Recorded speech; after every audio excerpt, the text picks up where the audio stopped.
ہندوستان میں بلقیس بانو کیس میں مجرموں کی درخواست کو خارج کرتے ہوئے فوری طور پر سرنڈر کرنے کا حکم دیا ہے۔ بلقیس بانو کیس کے مجرموں کو عدالت نے حکم دیا ہے کہ وہ 21 جنوری کو سرنڈر کر دیں۔ اس سے پہلے مجرموں نے سپریم کورٹ میں درخواست دائر کر کے سرنڈر کے لیے مہلت مانگی تھی۔ ہندوستانی سپریم کورٹ نے مجرموں کی درخواست کو خارج کرتے ہوئے کہا کہ سرنڈر کرنے کی مہلت بڑھانے اور واپس جیل میں جانے کے لیے مزید وقت دیے جانے کی درخواست میں جو وجوہات بیان کی گئی ہیں ان میں کوئی دم نہیں ہے۔ سپریم کورٹ نے کہا کہ ہم نے فریقین کے دلائل سنے ہیں اور مجرموں نے جو وجوہات بتائی ہیں ان میں کوئی دم نہیں ہے۔ واضح ہے کہ بلقیس بانو کیس میں مجرموں کو گجرات کی ریاستی حکومت کی جانب سے معافی دیے جانے کے اقدام کو سپریم کورٹ میں چیلنج کیا گیا تھا۔ پاکستان کے مذہبی اور سیاسی رہنماؤں نے کہا ہے کہ سرحدی واقعات سے دشمن فائدہ اٹھانے کی کوشش میں ہیں۔ جمعیت علماء اسلام پاکستان کے رہنما مولانا فضل الرحمان نے اسلامی جمہوریہ ایران کے ساتھ دو طرفہ تعلقات کو برادرانہ اور مشترکہ تاریخ و ثقافت پر مبنی قرار دیا اور خبردار کیا کہ ہمارے دشمن موجودہ حالات سے فائدہ اٹھانے کی کوشش کر رہے ہیں، اس لیے چیلنجوں کو سفارتی راستے سے حل کیا جانا چاہیے۔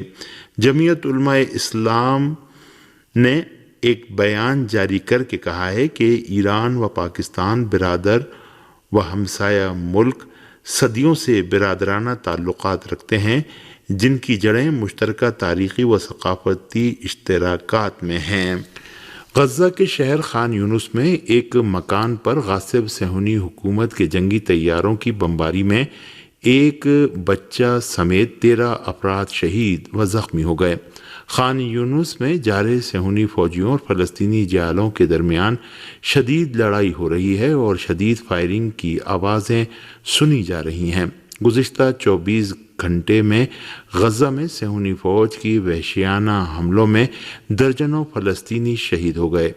غاصب صہیونی حکومت نے وحشیانہ جارحیت کا سلسلہ جاری رکھتے ہوئے غزہ کے مختلف علاقوں کے ساتھ ساتھ غرب اردن کے مختلف علاقوں من جملہ رام اللہ اور طول کرم کیمپ کو بھی نشانہ بنایا۔ طول کرم میں صہیونی فوج کی کم سے کم 2 گاڑیوں کو تباہ کیے جانے کی رپورٹ ملی ہے۔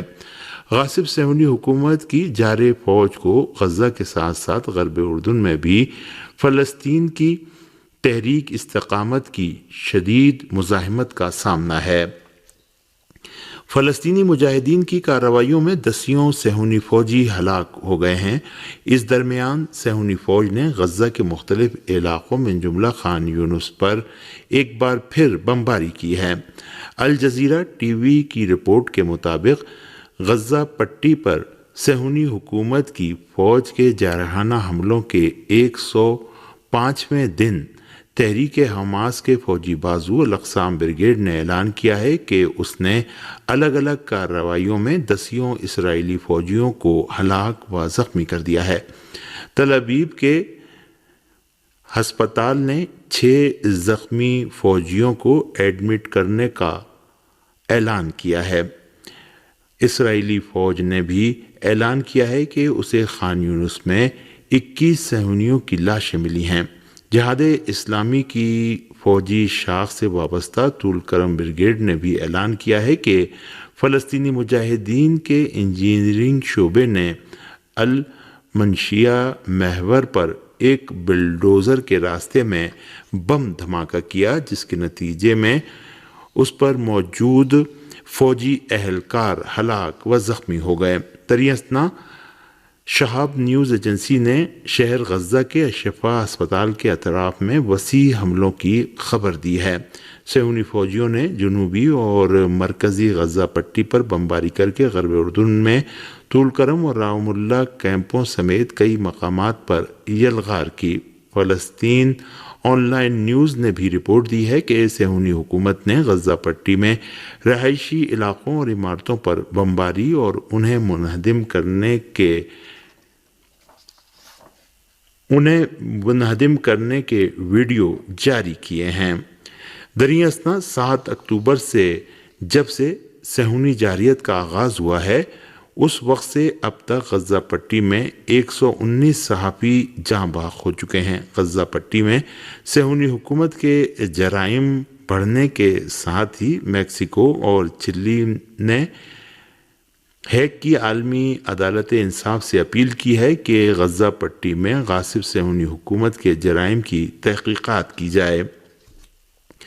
صہیونی حکومت کے سابق وزیر اعظم ایہود باراک نے اعتراف کیا ہے کہ غزہ پر حملوں کے اہداف حاصل نہیں ہوئے ہیں اور حماس کو شکست نہیں دی جا سکتی۔ فلسطین کی سما ٹی وی کی رپورٹ کے مطابق ایہود باراک نے کہا ہے کہ اسرائیلی فوج کو کچھ کامیابی ملنے کے باوجود حماس کو شکست نہیں ہوئی اور قیدیوں کی واپسی کا امکان کم ہوتا جا رہا ہے۔ انہوں نے کہا کہ اسرائیل کو نئی قیادت کی ضرورت ہے اور ایک حقیقت پسندانہ مقصد کا فقدان ہمیں غزہ کی دلدل میں غرق کر دے گا۔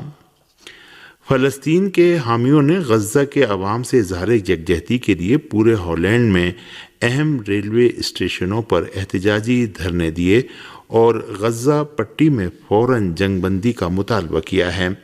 موصولہ رپورٹوں کے مطابق اسرائیل مخالف ان احتجاجی دھرنوں اور مظاہروں میں مظاہرین نے اپنے ہاتھوں میں پلے کارڈز اٹھا رکھے تھے جن پر لکھا تھا کہ بچوں، ہسپتالوں پر بمباری بند کرو، فلسطین کے ساتھ انصاف کرو اور جنگ فوراً بند کرو۔ مظاہرین نے ہالینڈ کی حکومت کے خلاف اپنی ناراضگی بھی ظاہر کی اور اس پر علاقے میں صہیونی حکومت کے اقدامات کی حمایت کا الزام لگایا۔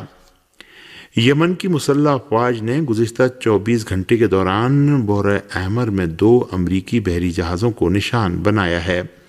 المسیرہ کے مطابق یمن کی مسلح افواج کے ترجمان نے کہا ہے کہ امریکی بحری جہاز پر حملہ کامیاب رہا اور ہمارا میزائل ٹھیک اپنے نشانے پر لگا۔ یمنی فوج کے ترجمان نے کہا کہ خلیج عدن میں امریکی بحری جہاز کو بھی نشانہ بنایا گیا ہے۔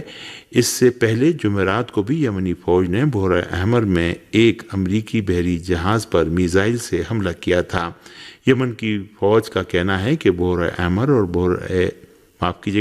بحر عرب اور بحر احمر میں صہیونی بحری جہازوں اور مقبوضہ فلسطین کی بندرگاہوں کی طرف جانے والے بحری جہازوں کو چھوڑ کر تمام بحری جہاز محفوظ ہیں اور انہیں کوئی خطرہ لاحق نہیں ہے۔ عراق کی اسلامی تحریک کے استقامت نے اربیل میں امریکی فوجی ٹھکانوں کو نشانہ بنایا ہے۔ عراق کی تحریک اسلامی استقامت نے ایک بیان میں اعلان کیا ہے کہ اسلامی استقامت کے جیالوں نے غزہ اور علاقے میں غاصب امریکی فوجی ٹھکانوں اور غزہ میں فلسطینیوں کے خلاف وحشیانہ صہیونی جارحیت کے جواب میں اپنی کارروائیوں کا سلسلہ جاری رکھتے ہوئے شمالی عراق میں اربیل ایئرپورٹ کے قریب واقع امریکی فوجی ٹھکانے پر حملہ کیا ہے۔ عراق کی اسلامی استقامت نے بارہا تاکید کی ہے کہ غزہ پر صہیونی جارحیت اور امریکہ کی جانب سے غاصب صہیونی حکومت کی حمایت کیے جانے پر بارہا تاکید کی ہے کہ عراق اور اسی طرح علاقے میں امریکی فوجی اڈے محفوظ نہیں رہ سکتے۔